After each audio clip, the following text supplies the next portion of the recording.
So what is the first thing you say to yourself when you wake up the next day? You're like, yo, how did I relapse? I didn't feel like relapsing the entire day. How did I get to that point? And so you go that whole day feeling like you're in control of yourself, feeling like you've got control over your emotional state, your mental state, until the nighttime comes. And then the same exact thing happens again. You can't tell me that's not you. What's up, men? Just a reminder, if you want to chat with me on a daily basis, and I do mean daily basis, through our Self-Mastery Camp Slack chat, our Facebook group, as well as if you personally want to be held accountable by myself and other members of our community to complete weekly and monthly goals, sign up for Self-Mastery Camp. I'll leave a link for that in the description below. Objectively speaking, the nighttime is the hardest time for men to stay sober while on their NoFap journey. In my previous video, we talked about how emotional fortitude is of the utmost importance for those of you who want to stay strong while on your NoFap journey. But there is something that even emotional fortitude cannot protect you from while you're on your journey, which is the nighttime. That is when we all relapse the most. In order to understand this phenomenon as to why this is, you need to understand the basics of the conscious brain and the subconscious brain. Throughout each day, both your conscious and your subconscious are processing things simultaneously. The only difference is, which is a pretty big difference,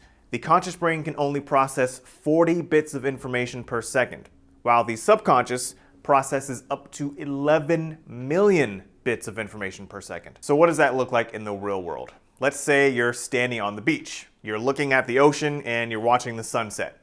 Your conscious brain is probably focused on the most obvious things. It's focused on the ocean, it's focused on the sunset, it's focused on the sound of the waves.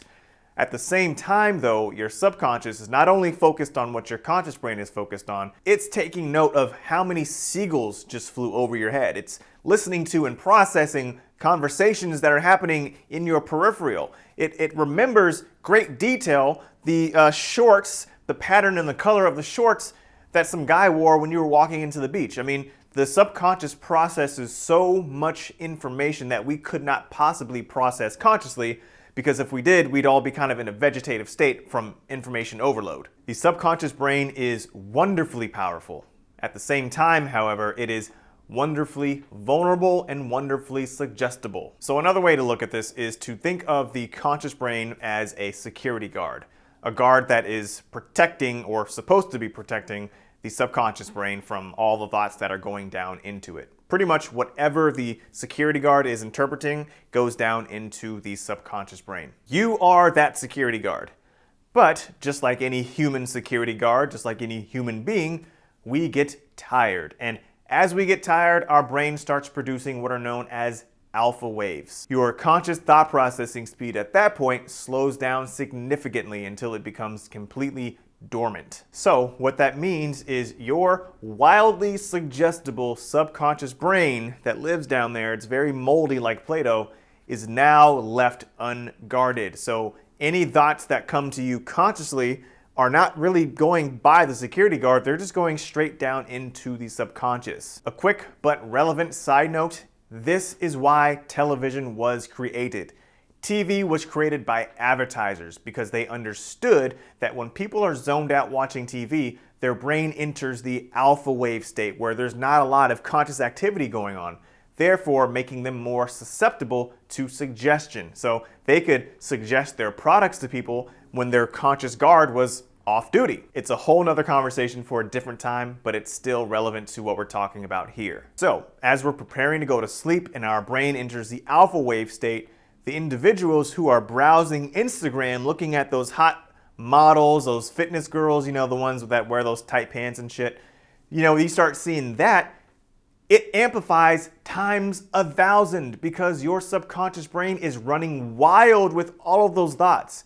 Why do you think your dreams are so crazy? Your dreams are always super exaggerated because your subconscious mind is like always taking things to the extreme. The only difference here is you're not dreaming yet, you are preparing to dream, and as you're doing so, your subconscious is running wild with whatever you're feeding it. Most men are just simply not ready for that. They don't know how to handle all that excess stimulation, and so they fail. So what is the first thing you say to yourself when you wake up the next day?